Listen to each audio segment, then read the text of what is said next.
let's start with the game yesterday. And Newcastle's former goalkeeping coach, Andy Woodman, brought his Bromley team to St James's Park. The League Two side, well, they gave the Magpies a fright before order was restored.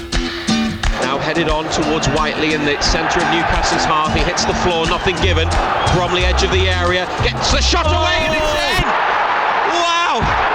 Bromley have taken a shock lead at St James's Park through Cameron Congreve, has sent the away end wild. O'Reilly for Osula, round the keeper. Osula under a challenge, the ball runs away from goal and Barnes keeps it in on the goal line. Big chance for the young man, wasn't it? The great ball. Attack is still ongoing. Lewis Miley. Oh, wow! Lewis Miley, what a hit from outside the area.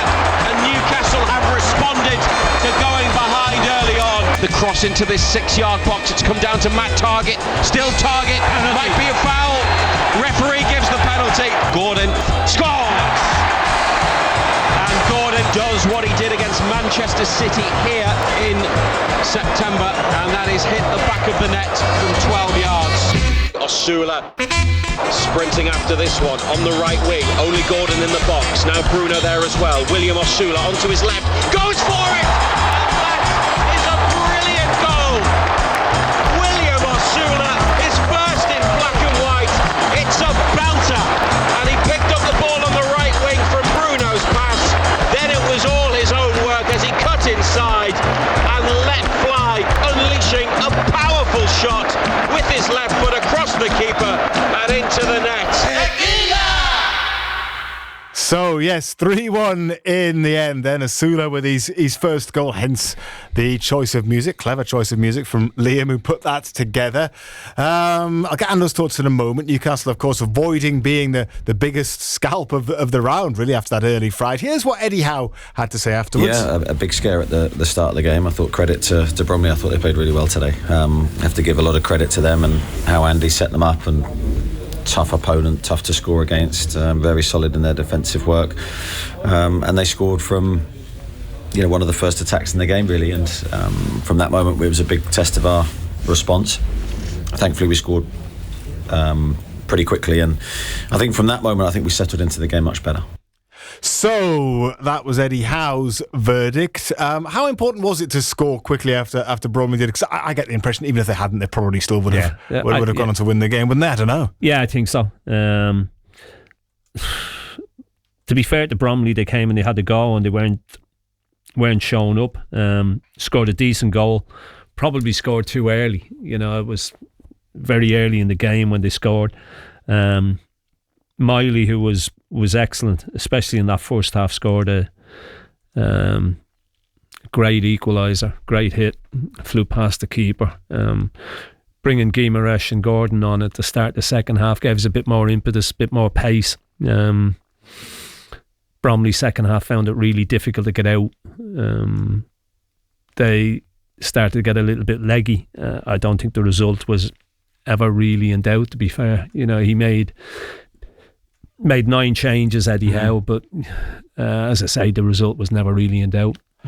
Well, Lewis Miley got the equaliser. That was his first start since February 2024.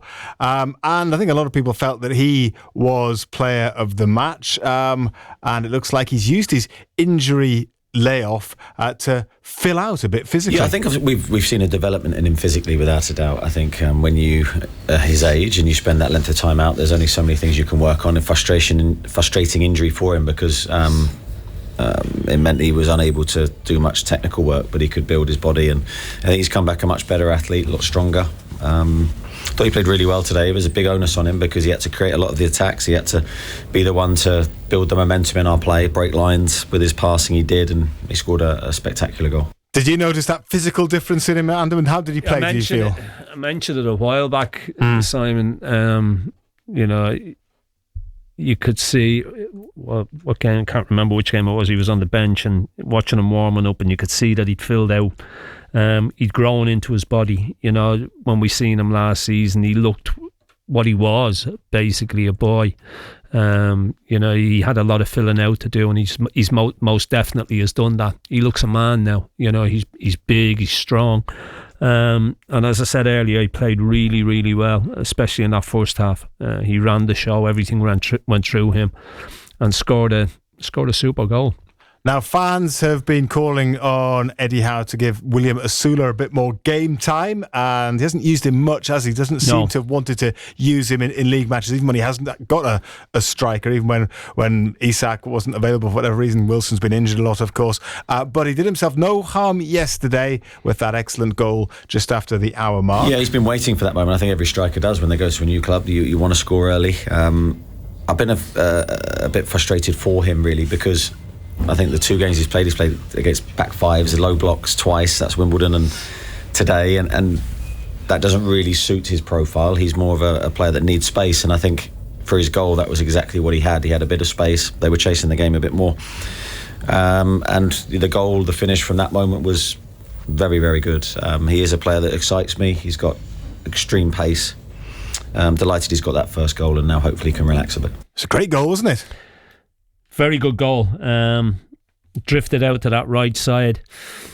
Bromley lost the ball in midfield, and they didn't get back in numbers, and they didn't get close to him, and he drifted in off that right hand side, and he's hit it left foot across the goalkeeper who had no chance. Flew into the top corner.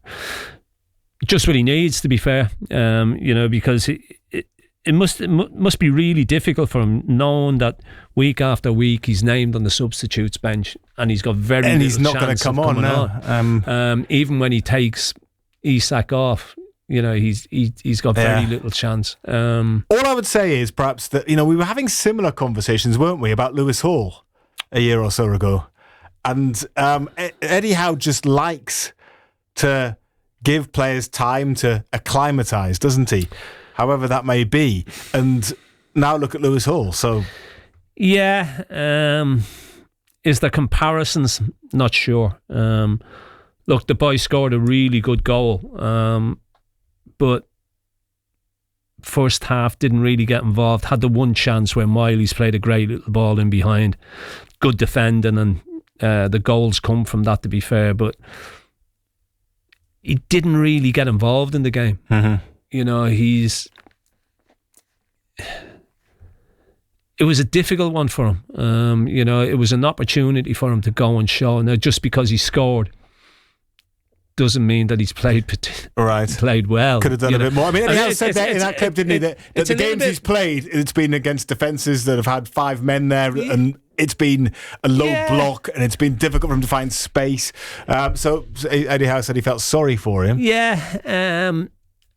I suppose in the first half, the one thing we did do was play in front of them, and he looks like a boy who's exceptionally quick. So if you've got somebody who's exceptionally quick and they play on the shoulder, you go over the top, you go in over the top, let him go and chase it. We didn't do enough of that.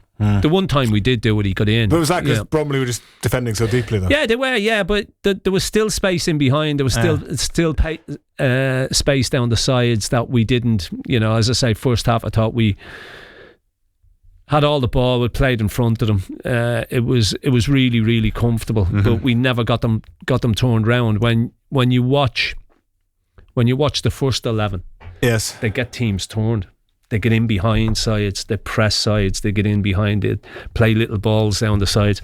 We didn't do enough of that yesterday. And look, that's not a criticism, because it was difficult, because this was a side that had 9 changes they were thrown together. They don't play on a regular basis, so. But as I say, the result was never in doubt. To summarise then, you probably feel that whilst Eddie Howe, like he tends to do, was talking highly of Osula, he may not have seen as much as he would have liked in order to maybe give him a chance off the bench in Premier League games to come.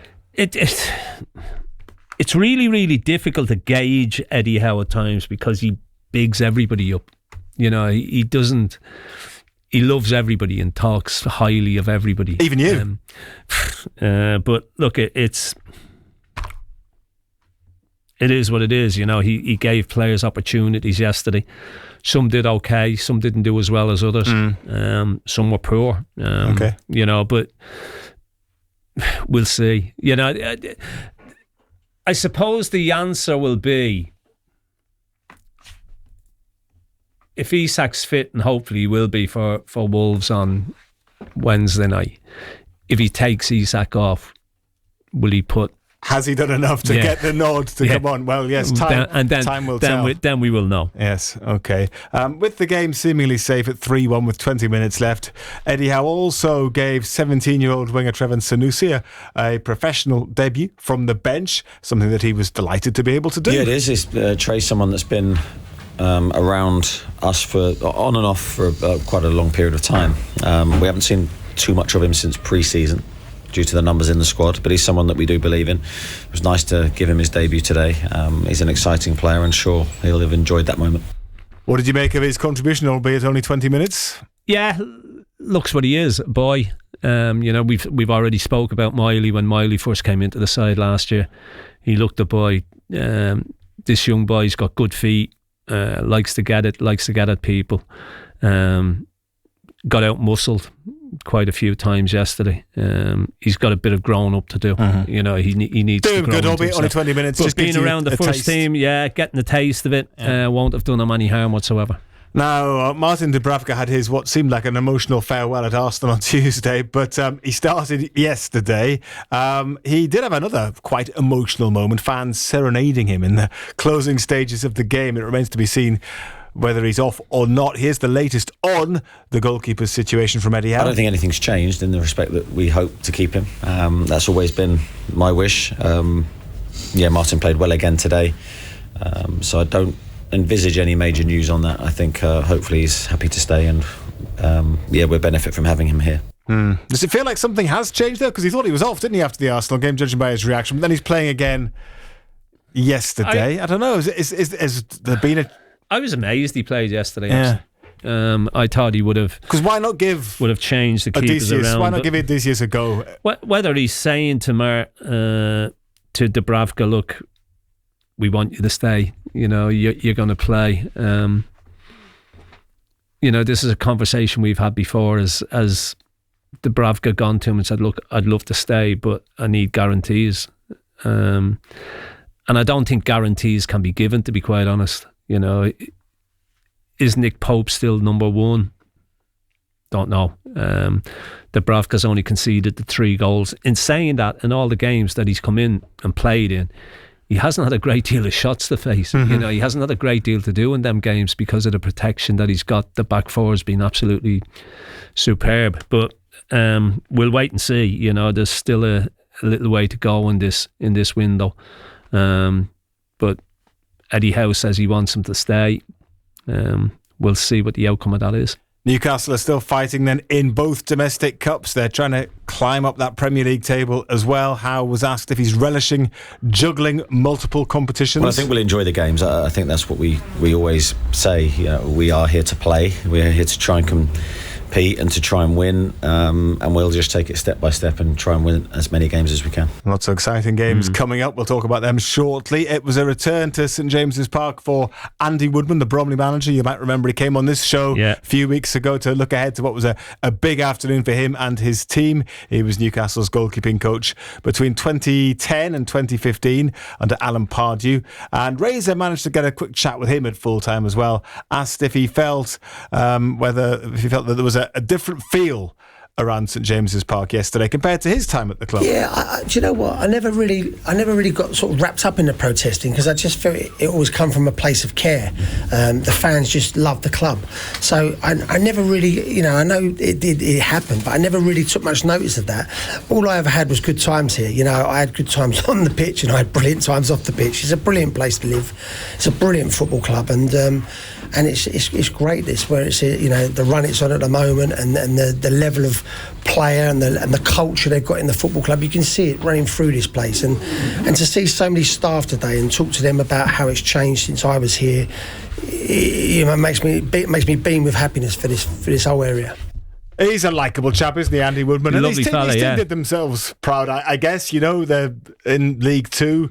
It was a big day for them and their supporters. They had the chance to celebrate that goal early on in the game as well. Yeah, look, as I said earlier, they came. It could have been difficult for them, but they had a go. They were in the game. They didn't get battered. They didn't let themselves down. They did the club, and they did their supporters proud yesterday.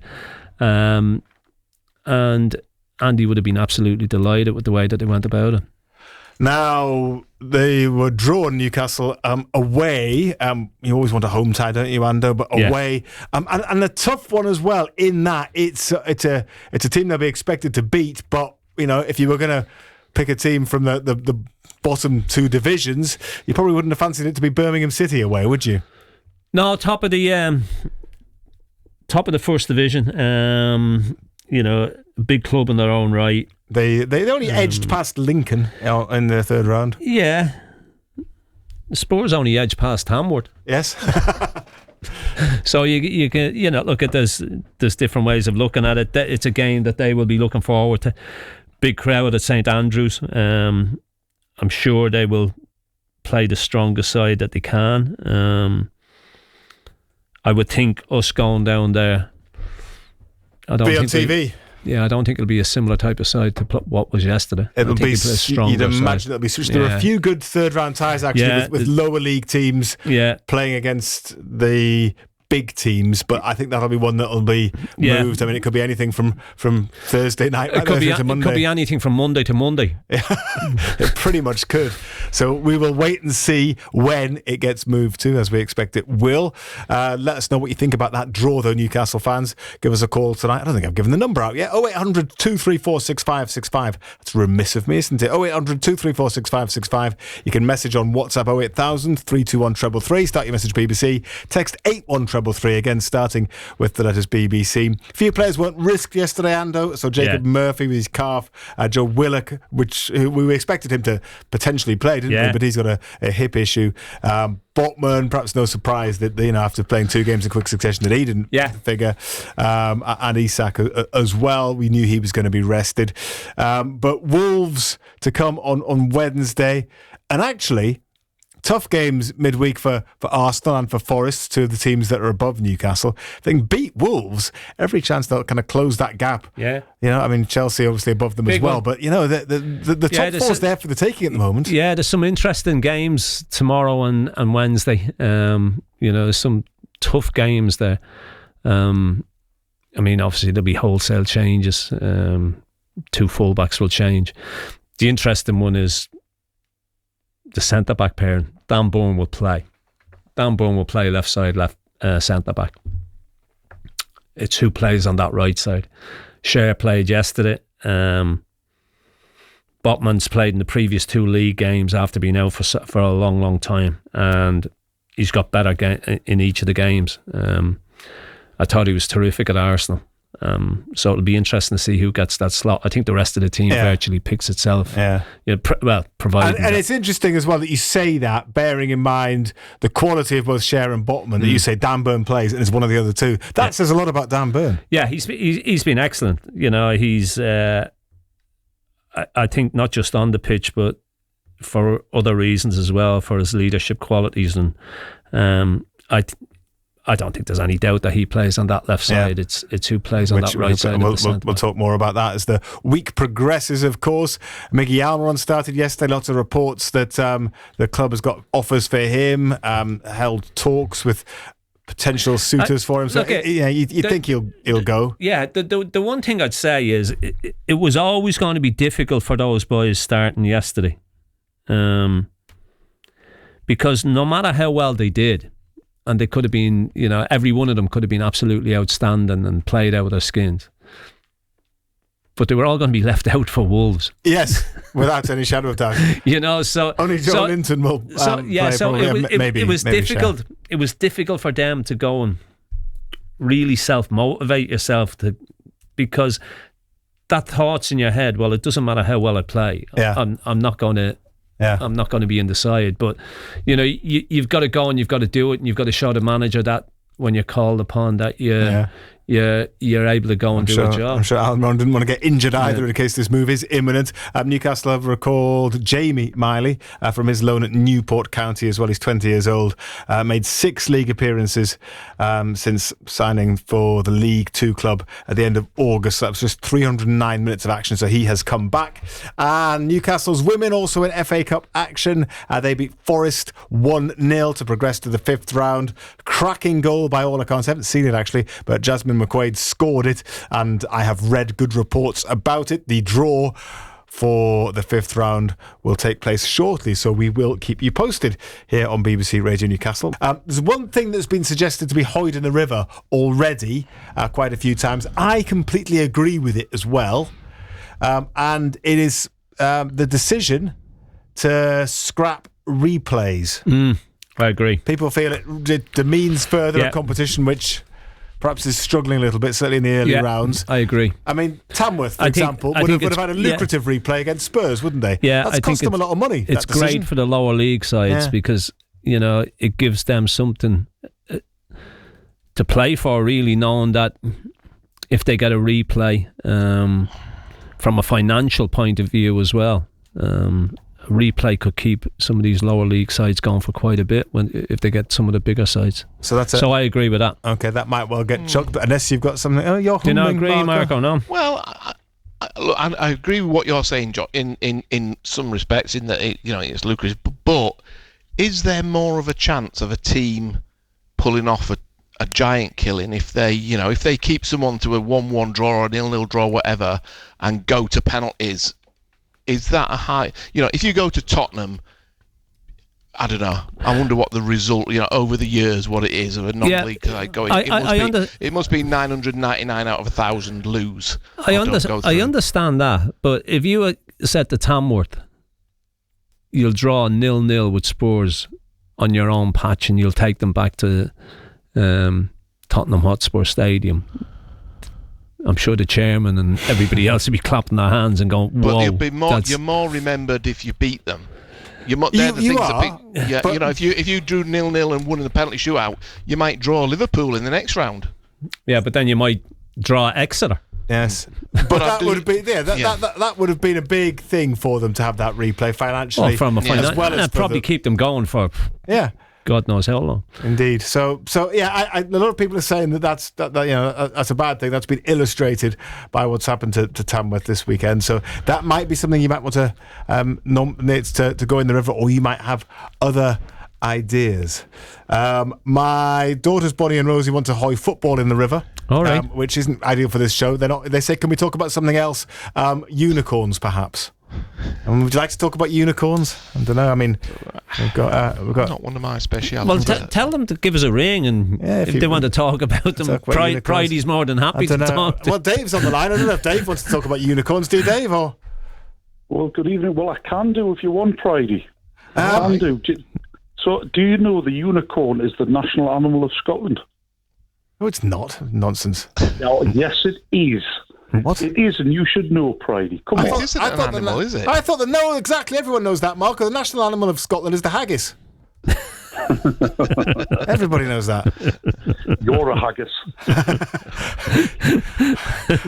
I want to say you're a haggis, but I'm not going to. Dave, is unicorn the word that's coming into like modern parlance, isn't it? As it means something that's rare, isn't it? And obviously, you say, it's a unicorn situation, or. Is it? Right? Or I don't know, Marco. I've never used it in that context. No, I haven't either, because we're older people, aren't we? We're middle-aged men. Gosh, why would we? But I'm sure it means something that you don't see very often. So something you don't see very often, I'm just swinging it back to the topic, is a Bromley goal at St James's Park, but it wasn't costly in the end, Dave. No, I suppose when we saw the team, we kind of thought, well, it's going to be a bit disjointed. And it will be. There's some rusty players there. I thought some players did well, and I thought others didn't. Start with Lewis Miley, John. I mean, we spoke about him before. Great. I mean, he's been out for a while. He's coming in. He didn't look like he'd been away. He reminds me, and I don't know if anyone else agrees, he reminds me of Dietmar Hamann. Tall, elegant, good passer, always got time on the ball, intelligent, massive prospect. Massive prospect. Look, it was an opportunity for him yesterday. I thought, especially in the first half, I thought he was excellent. I think it's going to be really difficult for him to get into that midfield at this moment in time, the way those three boys are playing. But he did himself no harm at all. And he's filled out an awful lot since the last time we seen him, Dave. He's grown into his body. I suppose if you're going to be critical of him, you could say that he could have been stronger for their goal. The tackle on the edge of the box. He could have been stronger in that, but he made up for it, no doubt about it, with the equaliser that he's got. But I thought first half especially, he controlled that midfield. He ran it. He was always available.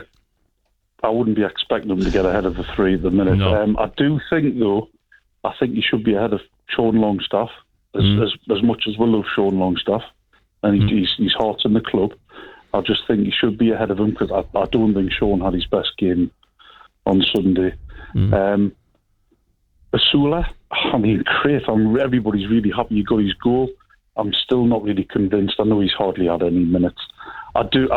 He just looks a bit untidy. I wonder if he might be better playing on that right-hand side, just like we use Joe Linton sometimes on the left. I wonder if Asula might be interested to go on the right. He doesn't look like a target man for me. He doesn't look like a central striker. Well, he's got the pace, that's for sure. There's no doubt about it. He's got pace to burn. Look, I think the goal he got was excellent. But I think the problem is when people score goals, people get carried away and think, oh yeah, they played really, really well. And I think it paints over the cracks a little bit. Massively. I thought first half he wasn't really in the game, if I'm perfectly honest. There was that one chance where Miley's played him in, but I still you can see why Eddie Howe, anytime he's asked about him, he says there's certain aspects of his game that he needs to work on and needs to improve, and I think you're seeing aspects of that yesterday. He looks a bit untidy. His touch isn't great, to be fair, but these are things that they'll be working on. That's possibly why he hasn't got as much game time as we thought he might. But these are things that he will improve on. And the one thing you would say is the goal that he got definitely won't do his confidence any harm whatsoever. It was a smashing strike. Strike. I think the one big thing, I suppose, we need to put in perspective, we're playing League 2 opposition, and Bromley were great, did themselves really proud. Yeah, absolutely. My biggest worry from yesterday was Harvey Barnes. This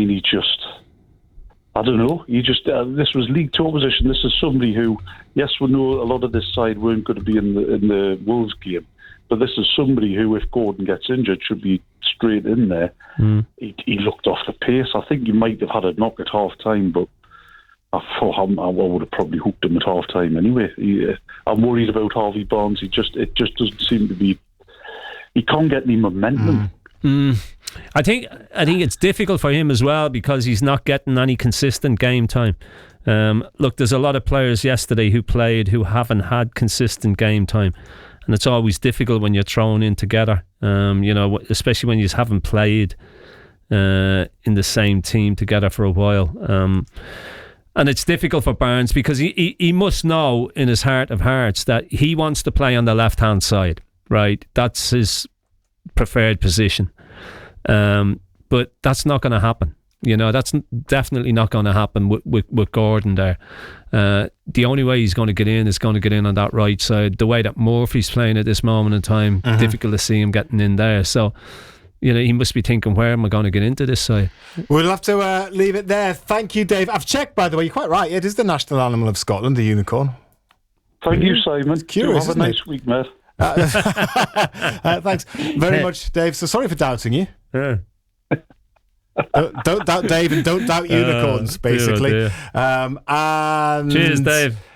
Ty in Prudhoe says there's a unicorn on the Newcastle badge. Do we know why there isn't? It's like seahorses, aren't they? Like the ones on the seahorse. Yeah, they were like the ones on the top of the Civic Centre. Yeah. But why they're on the Civic Centre and on Newcastle's badge, I can't answer that. Can you? I can't answer that at all. No. Somebody will be able to. Thank you for the message, Ty. 08000 321 333 on WhatsApp, 81333 on text. Start all your messages with the letters BBC. Mike in Whitley Bay. Ando yesterday at half-time saying at half-time that no one had done enough to suggest that they should be a first-team regular. Isn't that obvious, though? It was a team of filler, not thriller. No one would be first choice bar Joe Linton or maybe Cher. It's still a better squad than last year, though, in as much as there aren't as many unselectables like Paul Dummett, says Mike. Yeah, it's as I said earlier on to you, Simon, the lads who got in yesterday, didn't matter how well they played yesterday.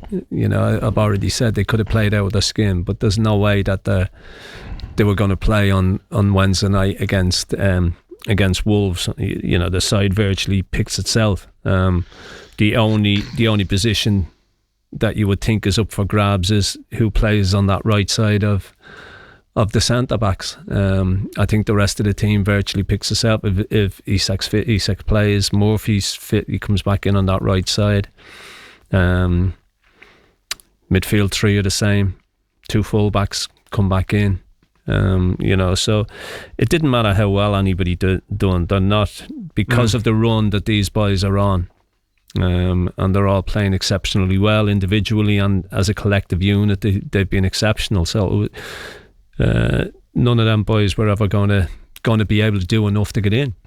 No name on this one. It ends in the numbers 206. Take nothing away from Bromley. They definitely gave us a game. Nice to see Asula getting a start. Shame in the first half he never got much service, but he got a goal. Target, Miggy and Longstaff need moved on if we are going to improve the team, says that one. This one is from Davey, who says, I have to agree with Ando. Bromley scored too early and gave us ample time to come back and win. Cracking goal from Asula, and also Miley, who's definitely man of the match. Says Davey, who says not player of the match, man of the match. I'm old school. Okay, Davey. More on Miley to come in just a moment, and we're going to hear from him. Brian says Dubravka beaten on his right-hand side like many goals last season. Howe says he expects Dubravka to stay and wants him to sign a new deal. But my question is, if he does, will he be the new number one, or will Pope come back in? If the latter, why would Dubravka sign a deal when he can get a lucrative deal in Saudi Arabia? Another question is why the club has let this situation develop unless they had plans to replace Dubravka with a young keeper that never materialised. How does Ando read this situation, says Brian? Yeah, it's an interesting one, isn't it? Look, since he's come back in, he's only conceded 3 goals. But as I said earlier on, he hasn't been... It's not as if he's made save after save after save. He's been well protected by that back four. But what he's had to do, he's done well. In all honesty, though, I thought he could have done better with the goal yesterday. He got a hand to it. I thought he could have done better with it. But, he can't do much more than he's done, since coming in, conceding the 3 goals. And that's been it. This is a conversation we've had before about Dubravka. I would imagine, if I'm putting myself in Martin Dubravka's shoes, I'd have gone and seen the manager. I'd have knocked on the manager's door and said, look, come in, teams start winning games, we haven't been conceding goals, where do I stand? If Nick Pope is fit, and as soon as Nick Pope is fit, does he come straight back in, or do I keep the short? And I don't think he will have been able to get any guarantees. And if that's the case for him, and at the age that he's at, he needs to be playing regular first team football. But obviously, I don't think them guarantees have been there. Bit more on Lewis Miley as well. Andrew's messaged, I'm pleased with Newcastle's progress in the Cup and the performance of Lewis Miley. But my overall impression of this weekend is... actually, he's gone on about he's gone off on a bit of a tangent on the attendance at Sunderland, which I do want to come back to, Andrew. I'll read it now, but we'll not discuss it just yet because there are loads more on this. And I know that we do have Gordon waiting to speak to us as well. And we're going to hear from Lewis Miley. It's a busy old show. Anyway, I'll read this one from Andrew then. Sadness at seeing the embarrassing attendance at the Stadium of Light for a once prestigious competition. Sadness at seeing Tamworth unable to earn the replay and financial rewards they deserved. Sadness at knowing replays were scrapped at the behest of Jurgen Klopp, all because his over-pampered players were tired. Thanks a lot, Jurgen. You finally killed a once mighty competition, and that is what people will remember you for, says Andrew, who's blaming Jurgen Klopp. Thank you for that. It is a slight tangent, but we are going to come back to those topics. Mark says, has anyone on the panel ever met Lewis Miley? I must admit I haven't. No. Is he naturally cool, calm and collected? Because watching his goal on TV, the fact he's just scored a screamer in front of a packed St James's didn't seem to bother him at all. For a youngster, he's a Rolls-Royce player, says Mark. Yeah, he'll score many more of them, I would think. He'll score many more goals. It's a great strike. It's a great goal. You know, the goalkeeper's got no chance. It's just flown past him. His performance, as I said, especially in the first half, he ran the show. He just controlled that midfield. And he probably is. You know, he looks like he's a pretty laid back individual. You know, and that's not a bad thing. Some people are hyper and up a height. Yeah. He just looks like he's super cool. Never and looked like the super sort laid that back. would freeze in front of 50,000 people, has he?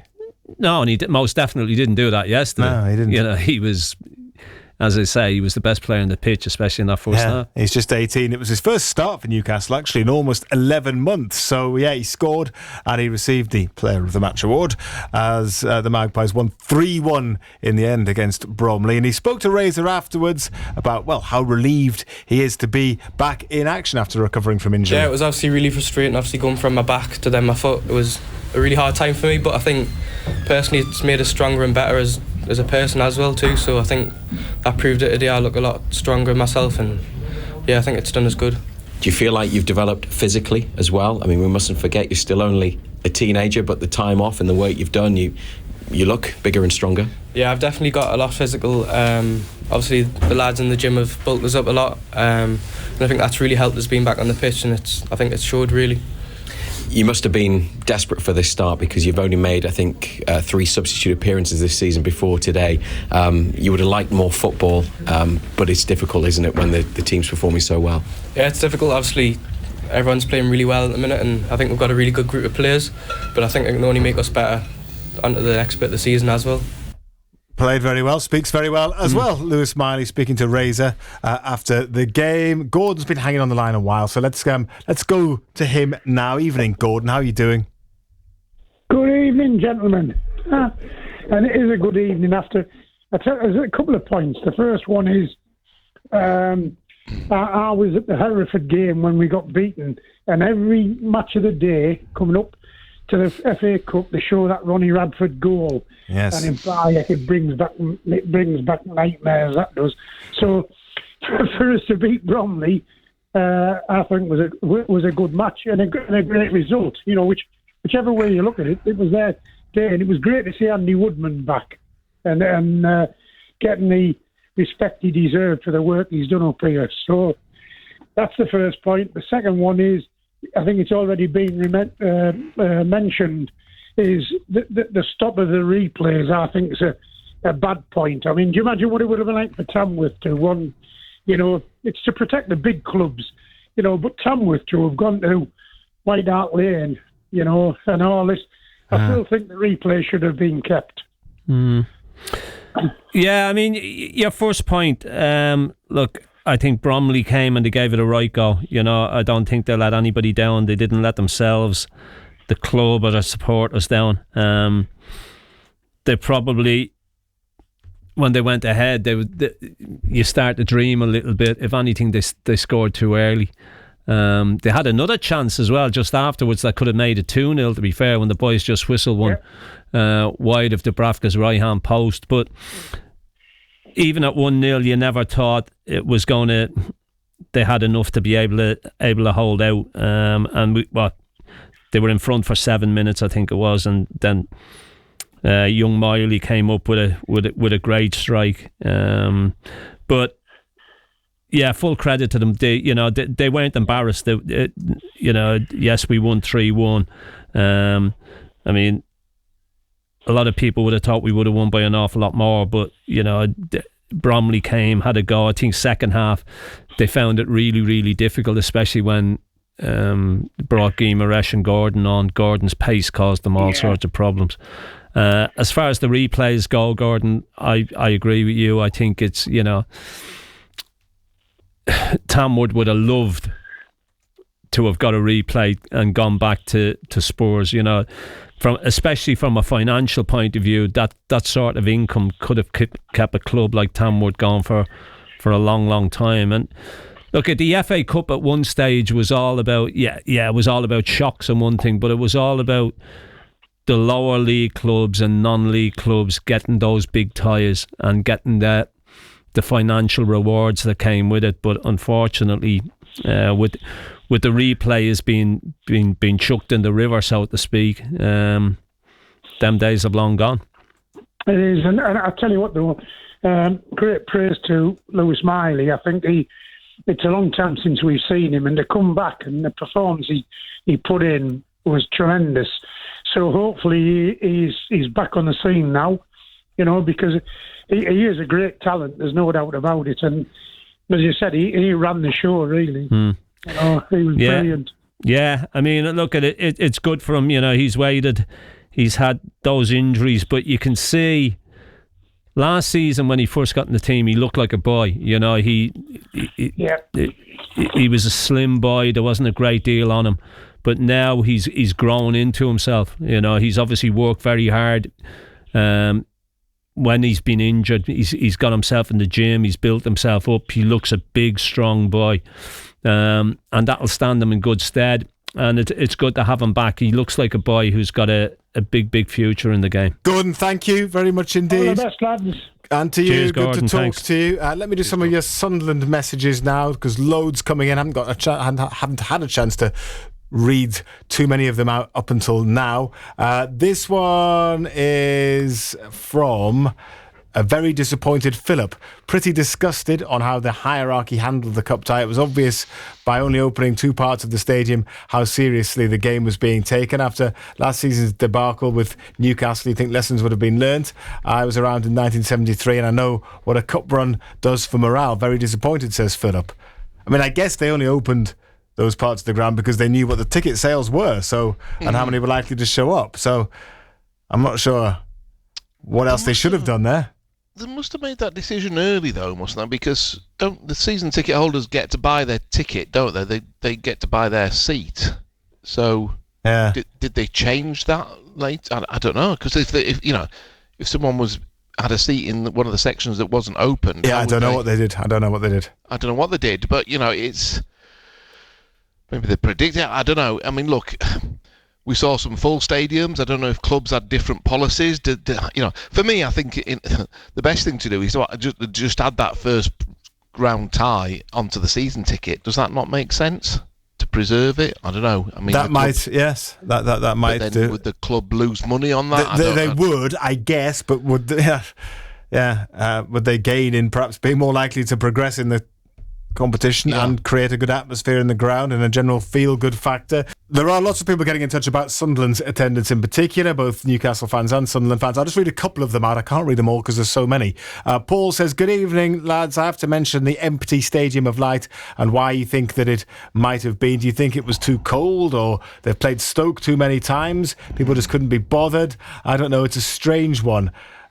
Says Paul. And Jake says, as a Sunderland fan, I was embarrassed by our fans and there was no way it was 15,000. There weren't that many. No excuses will cover it, says Jake.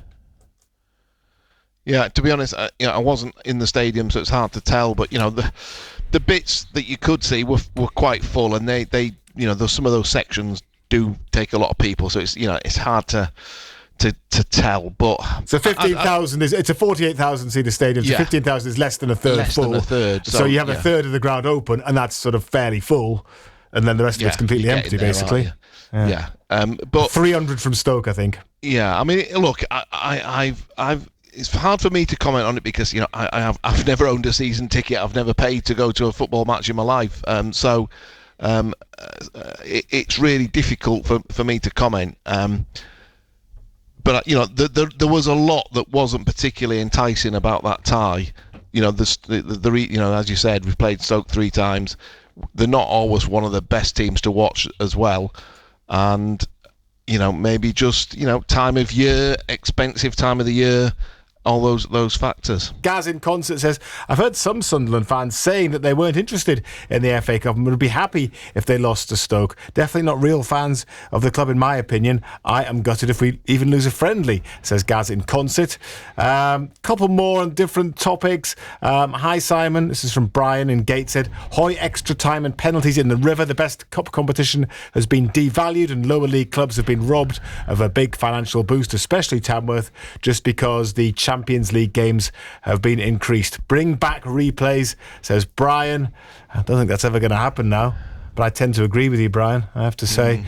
And a couple on Asula as well. Ando, Terry from Sunnyside. Asula will get there. He's only 20, gives everything when he gets a chance. He's a proper battler, and that's what fans love.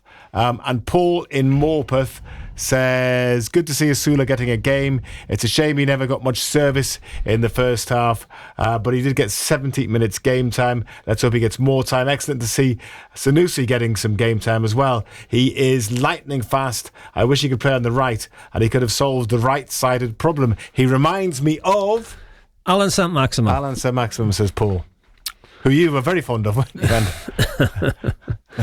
you? Look, he's 17 years of age and he looks 17 years of age. He's a little bit away from being a regular in that side. He needs to fill out. He needs to grow up. But getting game time yesterday won't do him any harm whatsoever. He came on, he got on the ball, he tried to go past people, but the physicality aspect of it all was a little bit too much for him. But yeah, look, he's somebody they seem to like, and you hope that he progresses. It's difficult to say on the evidence of what you seen yesterday to say, oh yeah, he's going to be a superstar. This message says, I'm not hating on Sean Longstaff, but then it's from Mark and it goes on to criticise Sean Longstaff a bit before anyone thinks that I am. But I think it's obvious he isn't good enough to play for Newcastle anymore, Ando. He's too slow on the ball. He doesn't see pictures in his head like good midfielders do. By all means, if it's a newly promoted side or battling in the bottom half, I would have Longstaff all day. But fighting for Champions League constantly, he is just not good enough, says Mark. Yeah, I thought he did all right yesterday. Look, there's no way he's going to be number one now in that midfield. He's fallen down the pecking order. I don't think there's anybody would disagree with that, but he's a good player to have around the squad. Eddie Howe likes him. Eddie, not only does he like him, he trusts him, and that's a big mainstay for a player. Okay. He knows that if anything did happen to them three, that he could bring Longstaff in and Longstaff would do a job for him. So once he has the backing of the manager and once he has the belief of the manager, I think that's all that really matters, isn't it? Chris says, come on, John. Come on, John. Two left footers can't play together at centre back. You've said that countless times yourself. Botman and Byrne isn't an option, surely. Play together at Spurs and Arsenal. Did all right. And has changed his mind, Chris. Botman's right foot's not bad. He can use it. But look, I just put it out there. It'll be interesting to see what people think. Do you, I know you've said that. Do you think two right footers can't play together either? No. I very rarely have ever seen two left footers play together. I mean, I think it's rare. But two right footers have played together on numerous times, Marco. You'll have played in sides where two right footers have played together. It's. I mean, you see cases where natural right footers prefer playing on the left side for whatever reason. Yeah. But very rarely do you see natural left footers who prefer playing on the right side. So, but look, Botman can use his right foot. It's not his strongest foot, but he can use it. And as I said, the two of them at Spurs and at Arsenal, for somebody who'd been out the length of time that he'd been out, he was excellent, and he was exceptional at Arsenal. So it'd be interesting to see what people think about who should play those two centre backs. As I said earlier, I think Dan Burns a shoe-in. I do. Some people might not agree with we'll that. We'll talk about it in the build-up to the Wolves game a lot more, I'm sure. Terry says, we've got to get this off my chest. That's what we're here for, isn't it? For people to get stuff off their chest. Yeah. It's disgusting, the FA taking away replays. It means so much to the smaller teams in non-league and lower divisions. Premier League managers whining about extra games when these smaller teams play an extra 20 games or more during the season, do training and go to work to earn wages. Well, I think to be fair, that's a bit further down the pyramid when they're part-time. If Tamworth had a replay with Tottenham, that would have kept the club financially afloat for half a season. But the FA only favour top clubs and leagues, and they're sticking their fingers up to all the smaller clubs. That's what Terry thinks. This one is from Gareth. The FA Cup attendances show how it is meaning less and less to fans every year. No replays now make it feel like the FA themselves are devaluing the competition as well. Poor Tamworth would have earned a huge replay away at Spurs yesterday in previous years, so no replays goes in the river for me, says Gareth. A lot of people are saying that. And this one is from Ben in Gateshead. My candidate for hoying in the river is the demeaning of the FA Cup. It has always been the best cup competition in the world. Sad now, whether through money or being messed about, its magic and its dreams are being lost, says Ben, wistfully. Yeah, go along with that. Look, we're used to Premier League sides making wholesale changes for cup games, but you've got even sides further down the pyramid, outside the Premier League, Championship sides making 6-7 changes because whether we like it or not, it's all about finance. It's all about money. You're not going to make huge amounts of money by winning the FA Cup, but you make an awful lot of money staying in the Premier League or getting promoted to the Premier League. And at the end of the day, that's what it's all about. It's all about finance. And people might not like hearing that, but that's what it's all about. How can you change that then? Can you give more prize money for the FA Cup? Can you do something to stop that? You're going to have to give an awful lot of money to win the FA Cup because the money that's in the Premier League is absolutely huge. The only way to make it more important is if you get a Champions League place for winning it. Yeah, that would be because all this is the biggest culprits of what's happened are those top elite Premier League managers. But I don't think UEFA would let them do that because they wouldn't want a lesser team to be in the Champions League. But the reason, there's so much. They have so much influence now. The managers of the not just the clubs, but their managers who are their spokespersons in reality, and they just go on about it all the time about the fixture list and the hassles. And it's like John says, they've got enough players they could put three full teams out. Yeah. This one is from Chris in Bolden. Hi lads, enjoying the show as always. On the topic of replays, should we copy Germany and in the cup let the lower league team play at home? It's a great way to encourage the odd shock and boost small clubs' finances. But that said, they get more money if it's away, don't they? And it's a bigger crowd. So definitely, yeah. But that's what they do in Germany. So they would just automatically play, I think, at the lower teams. Look, Tamworth would have preferred to have played at Tottenham yesterday. I mean, I know they took them to extra time and one thing and another, but they would have preferred it to have been at Tottenham because they would have got an awful lot more revenue. Because of the financial aspect of it. And Paula says, I totally agree. Getting rid of replays is a step backwards. Something else nominated for being hoyed in the river. Philip says, get it hoyed in the river. That foghorn at the Stadium of Light, says Philip. I quite like it. It's atmospheric. Yeah, I think so as well. Yeah. But a lot of people don't like it as well, including Philip, who wants it hoyed in the river. Don't know that I'm willing to do that yet, Philip. We'll see if loads of other people say the same, might have to reconsider. Just 2 games took place involving our non-league sides, both in Division 2 of the Northern League at the weekend. Everything else was called off. Chester Street up to 5th. They beat Sunderland West End 3-1. Bedlington Terriers are 17th after losing at Billingham Synthonia. Among the games called off, North Shields against West Didsbury and Chorlton in the Vars. So that'll now be played this coming Saturday at 3 o'clock. Massive match that for them. And if North Shields get through that, then they're at home in the 5th round against Claycross Town or Whitchurch Albion. And elsewhere, we've already talked about this a little bit. Rory Leonard, a Morpeth Harrier, he's broken the British men's 10k road race record in Valencia, 27 minutes and 38 seconds, which took 6 seconds off the previous mark set by Mo Farah in 2010, equalled by Emil Keres in 2022. And he's going to come on the show tomorrow, beating that by 6 seconds. Fantastic achievement. It's impressive, that. So we look forward to speaking to him and finding out all about it. The Newcastle Falcons were in European Challenge Cup action on Saturday at Ospreys. Falcons against Ospreys, known as the Bird of Prey Derby. To me, anyway, it is. Sure, it is to anybody else. Anyway, the Ospreys won that one, 35-15. And in Snooker's Masters, which is ongoing on the BBC, unfortunately, Wallsend's Gary Wilson was knocked out by Sean Murphy in the first round. Now, he lost all 4 frames before the interval, despite being in a good position to win at least 2 of them. He then came out fighting, though, pulled it back to 4-3, but then Murphy won the next 2. And after the match, he sounded a bit dejected. He sometimes does, doesn't he, in his post-match interviews.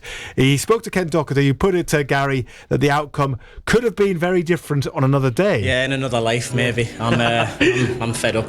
Really? I didn't even enjoy that at all. That's the worrying thing, yeah. So, didn't enjoy playing, didn't enjoy the atmosphere. Sort of enjoyed it in one sense, in that, you know, when you're coming back, even though you're struggling with your game, I like the crowd getting involved, and I like that side of things. But nah, my game's just shot.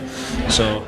Yeah, but you looked in parts. You looked pretty good, particularly when you were coming back. Like, you were queuing well, you were playing really fast. I mean, what's the difference with you? I wasn't queuing well. That's the point. I was playing really fast because it's really, really weird and it's so frustrating. The bits in and around the balls that I feel like I can't get wrong, that's fine sometimes. It's any other shot, any kind of queuing shot, so I feel a bit like sort of Ding and Stephen Hendry, who've had problems, you know, where I'm just snatching at shots constantly. I didn't even have any pressure out there. No. Like, it wasn't nerves at all. I actually felt really comfortable. And again, as I say, like in another life, you're thinking to yourself, I would love this and I'd be really up for this, and if I could cue properly, I'd be a real top player, you know. But I just felt depressed pretty much sitting out there. It was just frustrating, and I've been going through it for a while, you know. So disappointing, but hey ho, it is what it is. Yeah, hard to listen sometimes. I mean, he's very honest after his matches. He's very honest, isn't he? Every time you hear him, Yes. And he's had some great success in recent years when it doesn't go. I mean, sometimes even after he's won games, he talks like that, to be honest with you. A very honest assessment of how he's feeling, anyway, which hopefully kind of helps him to get over it and to move on. But unfortunately, Gary Wilson is out of the Masters. Newcastle Eagles men fell to a narrow defeat in the basketball at Bristol Flyers last night. They did trail by 13 points at the end of the third quarter. They fought back actually in the fourth with a 31-point display.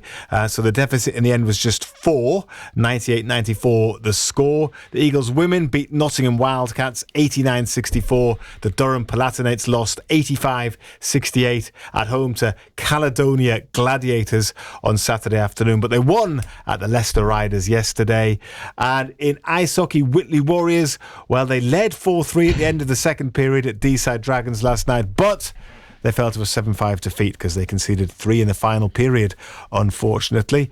And today they've announced they've signed a defenceman, Will Daly from Widnes Wild. He first started playing hockey at Whitley Bay when he was just 4, and now he's come home. So there we go, come full circle. Has Will Daly.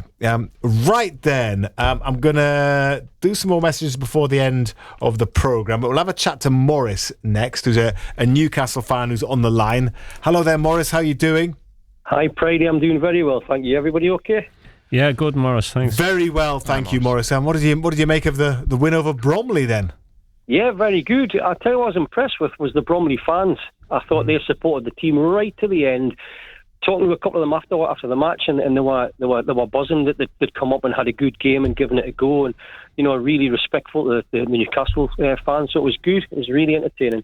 But I tell you what impressed me, and I don't know if you guys agree, but I think Louis Miley's just overtaken Sean Longstaff in the selection pack now. I thought he was excellent for coming back. And great to see Osula. You've probably talked about this. I haven't unfortunately heard the show tonight, but you've probably talked about it. Great to see him and show what he can do. So it's a headache for Mr. Howe now, I think. You think it's a headache? In what way?